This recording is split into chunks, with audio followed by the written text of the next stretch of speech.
ये पहले लेसन का दूसरा सेक्शन है। अब हम देखेंगे ग्रामर पार्ट को। साउंड्स का हो गया, उम्मीद है आपने सही प्रैक्टिस की होगी। अब आते हैं ग्रामर की साइड पे। बेसिक ग्रामर से शुरू होगा। ये लेसन 20 तक आप एडवांस ग्रामर तक सीखेंगे कि आप हैरान हो जाएंगे।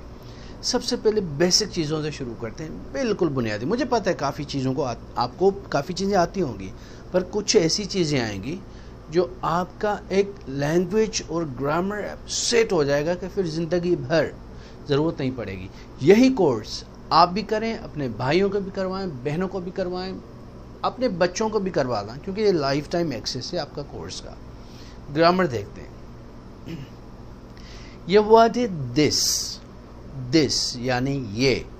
जो भी किसी भी चीज़ को इशारा करते हो ना, कहते हो ये उंगली से, ये फिर वो आप गिन सको या ना गिन सको, काउंटेबल हो अनकाउंटेबल हो, आप कहें ये तो कहें दिस।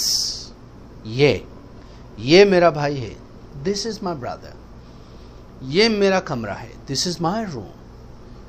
ये मेरा पॉइंटर है, दिस इज माई पॉइंटर। तो दिस कोई भी चीज करीब हो, एक हो, फिर वो आप गिन सको या ना गिन सको, वन हो या अनकाउंटेबल हो, पर एक हो, तो आप कहेंगे दिस यानी ये।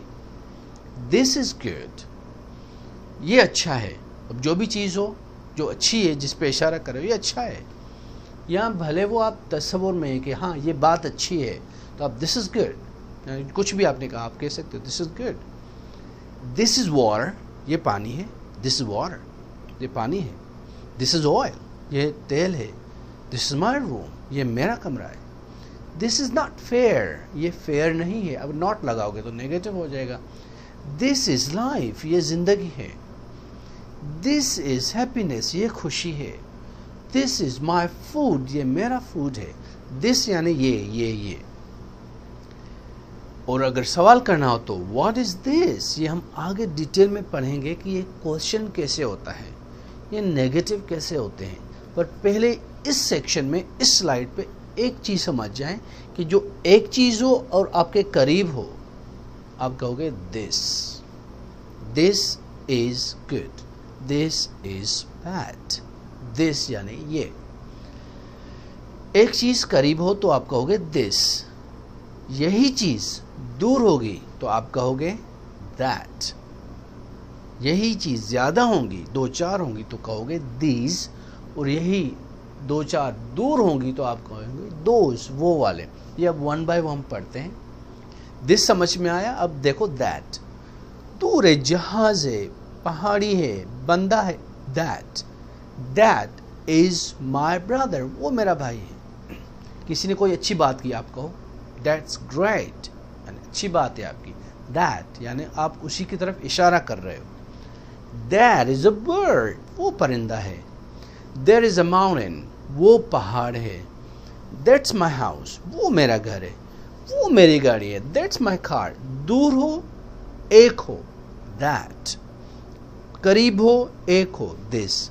एक चीज के लिए सिंगुलर हो, गिन सको या ना गिन सको, आप कहोगे दिस करीब, दैट दूर। लुक एट दैट, वो देख, that's good, that's not fair. ये बात जो आपने की तो आप इशारा कर रहे हो उसकी तरफ, सही नहीं की, अच्छी बात नहीं है। That's not fair, that's great, that's good. अब दैट उस सेंस में भी लगा सकते हो या इशारा करो, वो बंदा देख रहे हो, look at that man, that. तो आप दैट यूज करते हो दूर के लिए एक चीज। दीज यूज होता है या दोज यूज होता है जो ज्यादा हो। दीज हो, कुछ चीजें हो जो करीब हो आपके। दीज आर माई बुक्स, ये मेरी बुक्स हैं, और दीज के साथ आर लगेगा। दीज आर चेयर्स, ये कुर्सियां हैं। दीज आर फिंगर्स, ये उंगलियां हैं, ठीक है। दीज आर ईयर्स, ये कान है, ठीक है। दीज आर आईज, ये आंखें। जो दो हों या दो से ज्यादा करीब तो दीज लगाओगे। दीज करीब हो और ज्यादा हो। These are chairs, these are my books, these are tables, these are fingers, these are nails, ठीक है। these are nostrils, these are eyes, these are ears, these are teeth. तो जो ज़्यादा हो these, यही चीज़ दूर होगी तो आप कहेंगे those, वो परिंदे हैं, those are birds, those are mountains, वो पहाड़ी हैं, those are houses, वो घर हैं, those are trees, वो दरख्त हैं, those are boys, वो लड़के हैं, those are girls, वो लड़कियां हैं, those are windows, वो खिड़कियां हैं, those are doors, वो दरवाजे हैं, those are bicycles, those are bikes, those are trikes, जो ट्राइसिकल बच्चों की होती हैं. तो those जो चीज़ें ज़्यादा दूर हों तो those लगाओगे, these जो ज़्यादा करीब हैं तो these लगाएंगे. पर दूसरे जुमले में आप those these नहीं कहोगे. मिसाल के तौर पे those are birds, they are small. तो दूसरे सेंटेंस में आप they लगाओगे. those बार बार नहीं कहोगे. these बार बार नहीं कहोगे. पहले जुमले में these कहें या those कहें. सेकंड सेंटेंस में आप कहोगे they are beautiful. these are chairs, they are wooden है, लकड़ी की हैं. these are chairs, they are white, बड़ी हैं, कुशादी हैं. these are chairs, they are expensive. दूसरे जुमले में they लगाओगे, पहले में these. वैसे ही those are birds, वो परिंदे हैं, they are flying. Bar bar those नहीं कहोगे, दूसरी बार they कहोगे. ये ज़हन में रख लें कि एक चीज़ this, एक चीज़ दूर that, दो या दो से ज़्यादा करीब these, दो या दो से ज़्यादा दूर those. इनको कहते हैं डेमोन्स्ट्रेटिव प्रोनाउंस या डेमोन्स्ट्रेटिव एडजेक्टिव्स. ये इशारे के लिए हम यूज़ करते हैं. जब किसी की चीज़ की तरफ इशारा करेंगे तो हम यूज़ करेंगे. एक होगी तो this करीब, एक होगी दूर तो that, ज़्यादा करीब होंगी तो these, ज़्यादा दूर होंगी तो those. ये चार याद कर लें. और क्या करें, अब जो एक्सरसाइज आएगी इसके बाद, वीडियो देखने के बाद, उसमें आप देखें कि यहाँ this लगाना है, that लगाना है, these लगाना है या those लगाना है. पक्का हो जाए ना, फिर आगे बढ़िएगा. ऐसे नहीं कि बस देखते जाओ. तो this एक करीब, that एक दूर, these ज़्यादा करीब, those ज़्यादा दूर. ये तो समझ में आ गया. this, that, these. अब एक के लिए हम लगाते हैं a और an. अब ये देखेंगे कि a कब लगना है, n कब लगना है. एक चीज़ हो और गिन सको तो लगाओगे a. जो भी चीज़ हो, एक हो और आप गिन सकते हो तो अ ज़रूर लगाओ. इंग्लिश में, उर्दू में नहीं आता. ये किताब है, ये किताब है, तो उर्दू के हिसाब से ये दिस किताब है, दिस इज़ बुक. उर्दू के हिसाब से तो ये तीन है, पर इंग्लिश में अगर बुक एक है तो अ ज़रूर लगाएं, नहीं तो वो जुमला गलत हो जाएगा, क्योंकि इंग्लिश की ग्रामर डिफरेंट है. तो आप कहोगे this is a book, this is a book, this is a man, this is a room. एक चीज़ हो ना तो अ भूल जाओगे तो जुमला गलत ही हो जाएगा, मत भूलें. A cat, a man, a dog, a room. अगर यही चीज़ मैन, कैट किसी वॉल से शुरू हो रही है, हुरूफ इल्ला, वॉल AEIOU, इनसे शुरू हो रही है, तो अ की जगह एन लगा दें बस. अगर यहाँ वॉल है और साउंड भी अलिफ का है तो एन लगा दें. An apple, this is an apple, this is an apple. Connect भी करना है ना, दिस इज एन एप्पल. जैसे आप सीख कर आए प्रीवियस सेक्शन में कि कॉन्सोनेंट वॉल मिल जाता है. This is an apple, this is an apple. An apple अलग-अलग नहीं पढ़ेंगे, पर जब एक चीज़ आएगी और वॉल से शुरू होगी तो एन लगाएंगे. An apple. An easy lesson, an easy lesson, an easy lesson. क्योंकि ईजी ई से शुरू हुआ और बाद में नाउन है लेसन, तो आप एन लगाओगे. तो ये समझ में आ गया आपको, बेसिक चीज़ें समझ में आई. एन लगेगा जब कोई भी वॉल से वर्ड शुरू होगा और एक चीज़ होगी. Apple, an apple. Orange, an orange. Egg, an egg. Umbrella, an umbrella. Honest man, H से शुरू हो रहा है पर साउंड अलिफ का है तो an honest, an honest man. Honest नहीं है, ऑनेस्ट है तो आप कहोगे एन ऑनेस्ट मैन। क्यों लगाया एन जबकि एच से शुरू हो रहा है? एच तो वॉल नहीं है, हम एच को नहीं देख रहे, हम देख रहे हैं साउंड को। साउंड ओ से शुरू हो रहा है, एलिफ से, ऑनेस्ट। यूनिवर्सिटी में अ यूनिवर्सिटी लगता है, एन नहीं। क्यों? क्योंकि साउंड यू से शुरू हो रहा है, यूनिवर्सिटी। तो यू साउंड से जो भी वर्ड शुरू होगा तो उसके साथ अ लगेगा, एन नहीं। अन्य वर्ड्स अगर होता जैसे अम्ब्रेला है तो एन लगता। तो इसी वजह से यूनिवर्सिटी के साथ अ लगाते हैं, क्योंकि हमें साउंड को भी देखना होता है, सिर्फ वॉल्स को नहीं देखना होता। अब थोड़ा सा सीखते हैं सम के बारे में, क्योंकि ये लेसन 1 है तो बेसिक चीज़ें सीखोगे, फिर लेसन 2 थोड़ा एडवांस्ड है, लेसन 3 ऐसे बढ़ता जाएगा 20 तक। Amazing, you be a great learner, trust me. Give some water, ये है वर्ब्स। वर्ब का मकसद है फ़िल, दो, आना, जाना, खाना, पीना, इनको वर्ब्स कहते हैं, मेन वर्ब्स कहते हैं। गिव यानी दो, टेक यानी लो, सिट बैठो। इज्जत के साथ कहोगे प्लीज सिट, प्लीज बैठिए, पर बात यही है। वर्ब गिव सम वाटर, कुछ पानी दो। गिव सम मिल्क, थोड़ा दूध दे दो। ड्रिंक सम मिल्क, थोड़ा दूध पियो।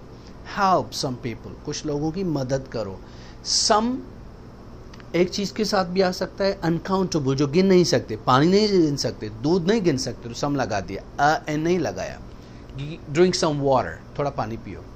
लोग तो गिन सकते हो, तो ये जो सम वर्ड है, सम कुछ, ये एक चीज़ के लिए जो अनकाउंटेबल है, नहीं गिन सकते, उसमें भी यूज़ होता है, और लोगों के साथ जो 10, 15, 20 जितने भी हो उनके साथ भी लगता है। Give some water, help some people. अब वाटर भी कह सकते हो अगर आपका मकसद हो बोतल पानी की। गिव मी अ वाटर, एक्चुअली आप दुकान पे गए हैं, आपको पानी की बोतल लेनी है, तो आपके excuse me, give me some water, can I have some water, can I have a water. A water का मकसद यहाँ पर आपका मकसद है बोतल, पानी की बोतल एक्चुअली। अ टी, यहाँ चाय तो ऐसे तो नहीं देगा, चाय शॉपर में डाल के, कप में देगा। Give me a T please, can I have a T. A T का मकसद है, ब्रिटिश इंग्लिश में कहते हैं a cup of T, American कहते हैं अ टी। अब आपके ऊपर है कि आप क्या यूज़ कर रहे हो। तो सम काउंटेबल और अनकाउंटेबल आप लगा सकते हो। सम पीपल, सम कैट्स, सम ज्यूस, समथिंग। तो सम अनकाउंटेबल, जो गिन नहीं सकते, पानी है, तेल है, जूस है, उसमें भी लगेगा। सम जो गिन सकते हो उसमें भी लगेगा, एक चीज़ में नहीं। आप नहीं कहोगे सम मैन, एक बंदा हो आप कहो सम मैन, सम कैट, यह गलत है। Some cats, some people. या जो अनकाउंटेबल, गैर मादूद, जो गिन नहीं सकते, उसके लिए लगा some juice, something. Give some water, drink some milk, help some people. उम्मीद है आप सम समझ गए थोड़ा सा। अब यहाँ देखते हैं कि कमरे है, एक कमरा है, कमरे में 2 कुर्सियाँ हैं। आप इंग्लिश में ऐसे तो नहीं कहेंगे 2 चेयर्स इन द रूम, ऐसे तो गलत हो जाएगा। 2 चेयर्स इन द रूम, 2 कुर्सियाँ कमरे में। है कहाँ गया? कमरे में 2 कुर्सियाँ हैं, कमरे में एक टीचर है कहाँ गया? तो आप क्या करते हो, एक्सप्लीटिव, ये वर्ड देयर मीनिंगलेस है, एक्सप्लीटिव है, सब्जेक्ट की जगह यूज़ होता है। तो आप देयर इज़ एक चीज़ के लिए और देयर आर ज़्यादा के लिए यूज़ करते हो। देयर इज़ 1 के लिए, देयर आर ज़्यादा के लिए। For example, there is a book, there are 2 chairs. एक है तो अ बुक इज़ के साथ, आर है तो चेयर्स, एस भी लगेगा क्योंकि ये प्लूरल है। There are 2 chairs, there are some people, there are some boys, there are some girls, there are some students in the class. There is एक चीज़ के लिए, there is a teacher inside, there is a guest, एक मेहमान है। There are 4 rooms in my house, मेरे घर में 4 कमरे हैं। There are 2 toilets in my room, in my house, मेरे घर में 2 टॉयलेट्स हैं। तो एक चीज़ के लिए देयर इज़, ज़्यादा के लिए देयर आर। प्लस कहाँ पर है, तो ये प्रपोजिशनल फ्रेजेस हैं जो यूज़ कर सकते हो। टेबल पर, देयर इज़ अ बुक, कहाँ पर, on the table, under the table, near the table, beside the table, behind the table, कहाँ है, तो आप ये वर्ड्स यूज़ कर सकते हो। There is the bird on the roof, छत पे एक परिंदा है। There is a parrot in to the tree, दरख्त में, या इन द ट्री, दरख्त में एक तोता है, पैरट है। तो आप कहाँ पर है, इसको प्रीपोजिशनल फ्रेज कहते हैं जो प्लेस दिखाता है, कहाँ पर है ये चीज़, इन है, ऑन है, किसके ऊपर है, किसके नीचे, near the window, beside the tree. तो ये लगा सकते हो देयर इज़ देयर आर के बाद, ये आप लगाओगे तो ज़्यादा जुमला बेहतर हो जाएगा। जैसे कि देयर आर 2 people आउटसाइड, बाहर दो लोग हैं। There is a car at the door, दरवाजे पे एक गाड़ी है। There are 3 chairs in this room, इस कमरे में 3 कुर्सियां हैं। तो देयर इज़ देयर आर के बाद ही जुमला बनेगा आपका, ये ज़हन में रख लें। नेगेटिव करना है तो नॉट लगाओगे, there is not any book, पर आप फिर एनी भी लगाओगे extra there is there are के साथ अगर नेगेटिव जुमला है तो। There isn't any book, there aren't any chairs. Is not को इज़ंट पढ़ते हैं स्पोकन इंग्लिश में, आर नॉट को आर्ट पढ़ते हैं स्पोकन। जब स्पोकन इंग्लिश हो तो इज़ नॉट ना कहें, आप कहें isn't, there isn't any book, there isn't, isn't, isn't, isn't, there isn't any book, there isn't a boy, there isn't any man inside, there isn't, there aren't any students inside, there aren't any girls inside, there aren't any chairs in the room, there aren't any potatoes, there aren't any apples in the fridge, there aren't anything inside, यानी कुछ भी नहीं है। जब आपको चीज़ कहनी हो ना, there isn't anything inside the room, कमरे में कुछ भी नहीं है, तो आर लगाओगे प्लूरल के लिए, इज लगाओगे सिंगुलर के लिए, ये ज़हन में रख लें।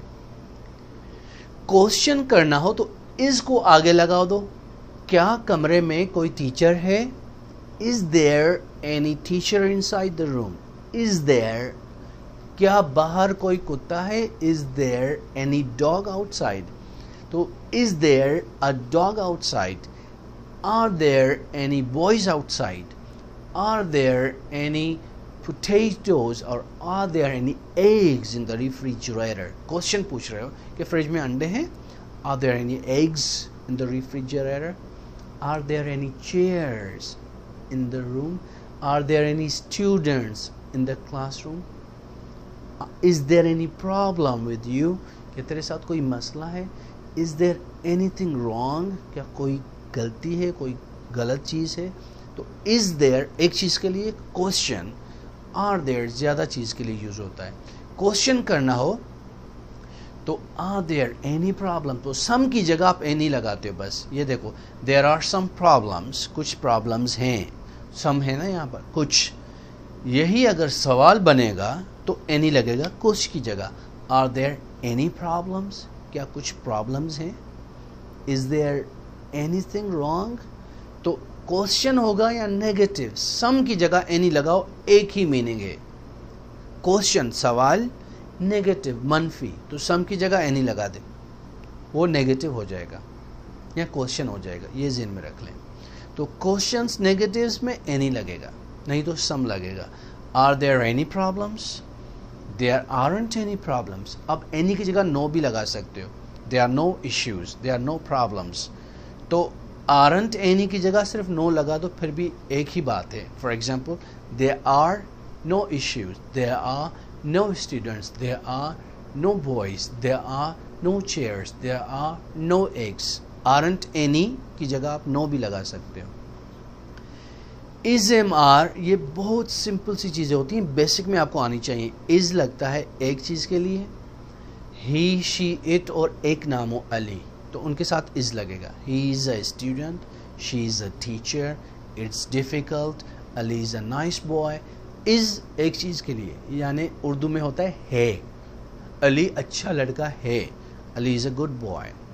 She is a good girl, वो अच्छी लड़की है। इट्स डिफ़िकल्ट, ये मुश्किल है। इट्स ईजी, ये आसान है। तो इज़ एक चीज़ के लिए, ही के साथ, ही यानी वो लड़का, शी के साथ वो लड़की के लिए यूज़ होगा। इट कोई भी बेजान चीज़ हो, छोटी चीज़ हो, कोई जानवर हो तो इट लगता है। कोई कुत्ता है, बिल्ला है, इट्स लगेगा। इट इज़ अ कैट, तो एक के साथ। और जहाँ कोई नाम हो, लड़की हो या लड़का, तो इज़ लगेगा। जैसे ये, he is a student, she is a teacher. No a with uncountable nouns, अगर जो चीज़ अनकाउंटेबल है उसके साथ अ नहीं लगता। एयर, वाटर, ऑयल, ये गिन नहीं सकते हो, अ नहीं लगाओगे, आप लगाओगे air is cool, water is pure, oil is dangerous. देखो इनके साथ अ एन ऑयल नहीं लगा, अ वाटर नहीं लगा, ये अनकाउंटेबल हैं, आप गिन नहीं सकते, तो इनके साथ अ नहीं लगाओ, ये ज़हन में रख लें। तो अब ये देखें, आई एम ए स्टूडेंट, मैं एक स्टूडेंट हूँ, यहाँ तो अ लगा क्योंकि स्टूडेंट तो गिन सकते हैं ना, एक लड़का एक शागिर्द।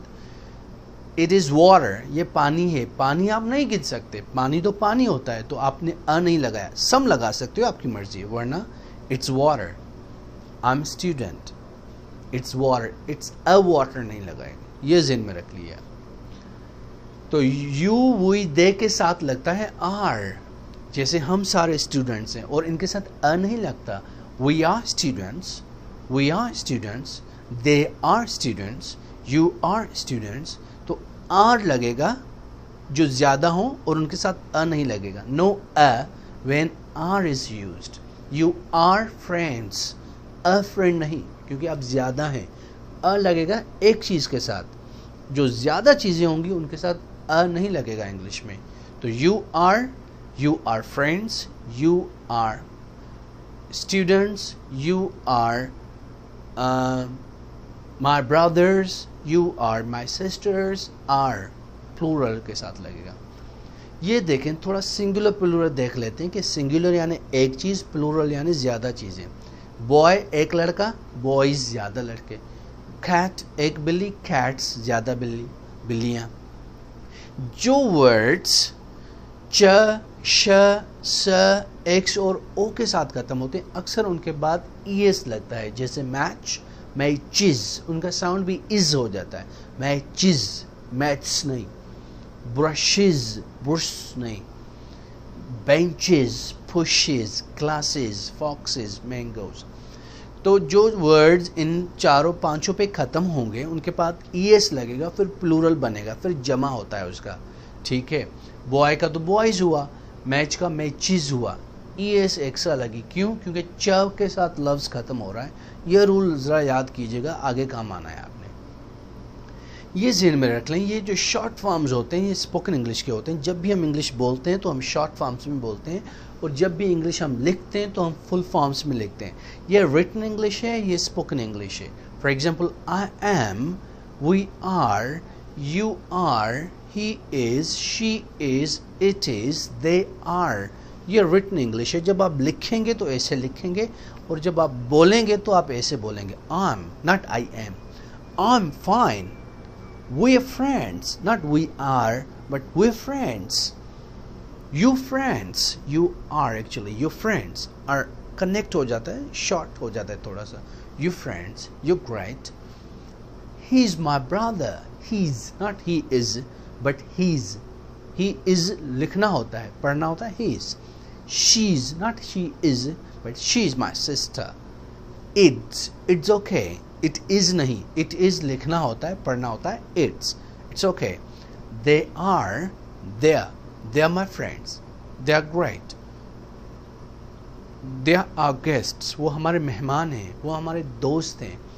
स्पोकन हमेशा शॉर्ट, और जो लिखने वाला होता है हमेशा लॉन्ग। और ये आपने देख लिया पहले ही, च, श, स, एक्स, ओ, इन्हीं के बाद जब भी प्लूरल बनाना है तो ईएस लगाना है, सिर्फ एस नहीं लगेगा। ये था थोड़ा सा ग्रामर का हिस्सा जो आपने समझ लिया। तो अपने बेसिक ग्रामर के रूल्स समझ लिए, इज एम आर का थोड़ा पता चल गया, दिस दैट दीज दोज का थोड़ा पता चल गया, देयर इज देयर आर का थोड़ा पता चल गया, ए और एन का पता चल गया, सम का और एनी का थोड़ा सा पता चल गया, नो कैसे यूज़ होगा वो भी आपको पता चल गया, शॉर्ट फॉर्म्स कैसे यूज़ होते हैं वो भी पता चल गए, I, we, you, he, she, it, they, इनकी मीनिंग क्या है वो भी पता चल गए। तो बेसिक ग्रामर आपकी परफेक्ट हो गई। अभी कम से कम आपको ये पता है कि दिस क्या है, that, these, those, is, am, are, there is, there are, any, some कहाँ होगा, ए कहाँ लगना है, एन कहाँ लगना है, काउंटेबल क्या होता है, अनकाउंटेबल क्या, जो गिन सकते हैं, जो नहीं गिन सकते, किसके साथ अ लगेगा, किसके साथ एन लगेगा, किसके साथ कुछ नहीं लगेगा। तो ये बेसिक चीज़ें आपने इस लेसन 1 की ग्रामर में सीख लिए। अब जो सेक्शन 3 है इसी लेसन का, वो है वर्ड्स और कुछ यूसेज। वो हम सेक्शन 3 में इसी लेसन में आगे सेक्शन 3 जो है वो आप पढ़ेंगे।